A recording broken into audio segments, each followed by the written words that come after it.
সকলোকে সুপ্ৰভাত আৰু ৰাতিপুৱাই ভিডিঅ' আৰম্ভ কৰিছোঁ আৰু এতিয়া একদম ছোৱালী টিফিনত আজি বস্তু এটা বনাব লৈছোঁ কি টিফিন বনাইছোঁ তাকে আপোনালোকক দেখুৱাবলৈ চেষ্টা কৰিম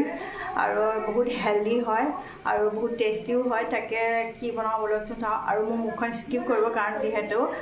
ৰাতিপুৱাই ভিডিঅ' কৰিছোঁ ৰাতিপুৱাটো আৰু মই এনেও ভিডিঅ' কৰিম বুলি মুখত একদম ষ্টাইল এনেও কৰি নাথাকোঁ বাৰু আৰু তৎক্ষণাতে ভিডিঅ'বোৰ কৰা হয় আৰু এতিয়াও তৎক্ষণাতে মানে মনলৈ আহিলে বনাইছোঁ যিহেতু আপোনালোককো দেখুৱাওঁ আৰু পাৰিলে আপোনালোকেও বনাই খাব পাৰিব হয় নে নহয় সেইটো কাৰণে বাকী সব স্কিপ কৰি বলক এতিয়া ভিডিঅ'টো চাওঁ আৰু কেনেকৈনো কি বনাইছোঁ তাকে আপোনালোকক দেখুৱাওঁ